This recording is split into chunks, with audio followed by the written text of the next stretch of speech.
তিনটা ইস্যু। প্রথম কথা হলো নতুন দল, যে কোনো লোকেই নতুন দল করতে পারে, আমরা সবাইকে ওয়েলকাম করি। দুই, আমি মনে করি না বিচারের সাথে নির্বাচনের কোনো সম্পর্ক আছে। বিচার যারা অন্যায় করছে তাদের বিচার অবশ্যই হইতে হবে এবং বিচারের পথে চলবে। আর নির্বাচন, একটা দেশে গণতান্ত্রিক সরকার যদি না থাকে সেই দেশে না আইন শৃঙ্খলার উন্নতি হবে, না বিনিয়োগ হবে, না কর্মসংস্থান হবে, না দেশের অর্থনৈতিক প্রবৃদ্ধি হবে, না উন্নয়ন হবে। অতএব বিচারের পথে চলবে।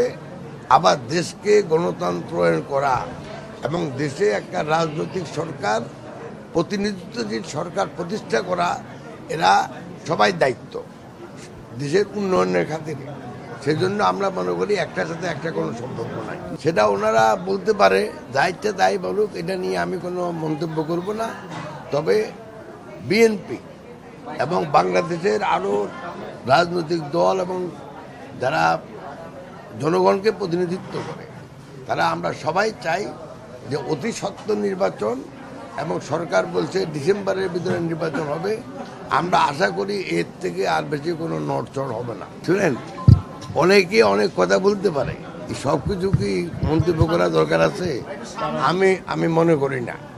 ওনারা একটা জিনিস চাইতেই পারে, সংবিধান পরিবর্তন চাইতে পারে, সংবিধানের মানে আপনার নতুন সংবিধান চাইতে পারে। সেটা জনগণ যদি চায়, যদি কোনো রাজনৈতিক দল সেই ম্যান্ডেট নিয়ে জনগণের কাছে যায়, আর জনগণ যদি তাদেরকে ভোট দিয়ে নির্বাচিত করেন, তাহলে তারা ওই ম্যান্ডেট অনুযায়ী কাজ করবেন। আমরা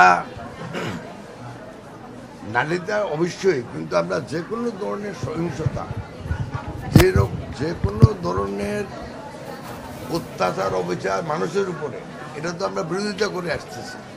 আমরা অত্যাচার নির্বিচারের বিরুদ্ধে, সহিংসতার বিরুদ্ধে, গণতন্ত্রের পক্ষে, ভোটের অধিকার রক্ষা করার জন্য গত 17 বছর ধরে আমরা আন্দোলন সংগ্রাম করে আসছি। অতএব আমরা মনে করি, যখনই দেশের নির্বাচনের মাধ্যমে জনপ্রতিনিধিত্বশীল সরকার গঠন করা হবে, তখনই এখনকার যে আইন শৃঙ্খলার যে সমস্যা, এখনকার যে নারীদের উপরে যে নির্যাতন, এগুলি সবই কমে আসবে।